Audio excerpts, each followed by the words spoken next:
வணக்கம் மக்களே. இந்த வீடியோவில் நம்ம ஒரு சோகமான செய்தி தான் பார்க்க போகிறோம். மலையாள திரையுலகில் மிகப்பெரிய ஒரு சோகமான நிகழ்வு ஒன்று நடந்துள்ளது. இவருடைய மரணத்துக்கு பார்த்தீங்கன்னா பல்வேறு திரையுலகைச் சேர்ந்தவங்க நிறைய பேர் தனது சோசியல் மீடியா வாயிலாகவும் நேரில் போய் அஞ்சலி செலுத்தியிருக்காங்க. பிரபல எழுத்தாளர் இயக்குனர் எம்டி வாசுதேவன் நாயர் திடீரென காலமாகி போயிருக்கிறாரு. இவருக்கு பார்த்தீங்கன்னா கேரளா முதல்வர் பினராயி விஜயன் பார்த்தீங்கன்னா இரங்கல் தெரிவிச்சிருக்கிறாரு. அது மட்டும் இல்லாமல் தமிழ்நாட்டில் முதல்வர் ஸ்டாலின் அவர்களும் இவருக்காக அஞ்சலி செலுத்தியிருக்காங்க. அது மட்டும் இல்லாமல் கமலஹாசன் பல முன்னணி நடிகர் எல்லாருமே எழுத்தாளருக்கு பார்த்தீங்கன்னா அஞ்சலி செலுத்தியிருக்காங்க. யார் இந்த எம்டி வாசுதேவன் நாயர்? அவர் சினிமா துறையில் அவருடைய பங்களிப்பு என்ன? சினிமா துறை மட்டுமல்லாமல் அரசியல் துறையிலும் இவருக்கான பங்களிப்பு என்னன்னு இந்த வீடியோவில் விரிவாக பார்க்கலாம். அதுக்கு முன்னாடி முதல் முறையாக நம்ம சேனலில் ஃபஸ்ட் டைம் பார்க்குறீங்கன்னா சப்ஸ்கிரைப் பண்ணாதவங்களாம் சப்ஸ்கிரைப் பண்ணிக்கோங்க. பெல் பட்டன்ஸ் மூலமிக்கி நம்ம சேனலை நோட்டிஃபிகேஷனை எனபிள் பண்ணிக்கோங்க.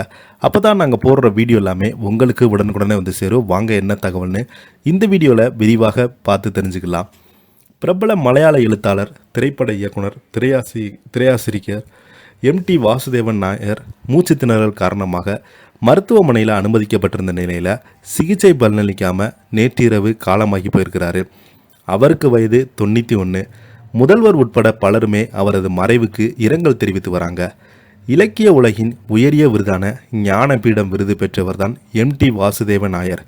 இதை செயலிழப்பு காரணமாக கேரள மாநிலம் கோழிக்கோட்டு உள்ள தனியார் மருத்துவமனையில் ஒன்றில் எம்டி வாசுதேவன் நாயர் கடந்த வாரம் சிகிச்சைக்காக அனுமதிக்கப்பட்டிருந்தார். அவருக்கு இதயவியல் மற்றும் உயிர்காக்கும் சிகிச்சை நிபுணர்கள் சிகிச்சை அளித்து வந்தாங்க. இந்த நிலையில் அவர் சிகிச்சை பலனளிக்காமல் நேற்று இரவு காலமானதாக மருத்துவமனை வட்டாரங்கள் தெரிவித்து வந்தாங்க. எழுத்தாளரும் திரைப்பட நடிகருமான எம்டி வாசுதேவன் நாயர் நவீன மலையாள எழுத்தின் முக்கிய தூண்களாக ஒருவராக தன்னை நிலைநிறுத்தி கொண்டார். 1933 பிறந்த கல்லூரி நாட்கள் முதல் கதை தொகுப்பை வெளியிட்டார். கவிதை எழுத தொடங்கிய பின்பு நாவல், சிறுகதை, நாடகம், திரைக்கதை, சிறார் இலக்கியம், திரைப்பட இயக்கம் என கடந்த அரை நூற்றாண்டுக்கு மேலாக மலையாள படைப்புலகில் ஜாம்பவனாக வலம் வந்தவர்தான். ஞானபீட விருதும் கேந்திர சாகித்ய அகாடமி விருதும் உள்ளிட்ட ஏராளமான விருதுகளையும் பெற்றிருக்கார். வாசுதேவன் நாயருக்கு திரைக்கதை எழுதி இலக்கியம், நிர்மல்யா திரைப்படம் தேசிய அளவில் சிறந்த திரைப்படம், சிறந்த நடிகர் என 2 தேசிய விருதுகளை வென்றது. 2005 மத்திய அரசு அவருக்கு பத்மபூஷன் விருது அளித்து கௌரவித்தது. இந்த நிலையில தான் கடந்த 10 நாட்களாக மூச்சு திணறலால் அவதிப்பட்டு வந்த அவர் மருத்துவமனையிலேயே அவதிப்பட்டிருந்த நிலையில் சிகிச்சை பலனளிக்காம உயிரிழந்து போனார்.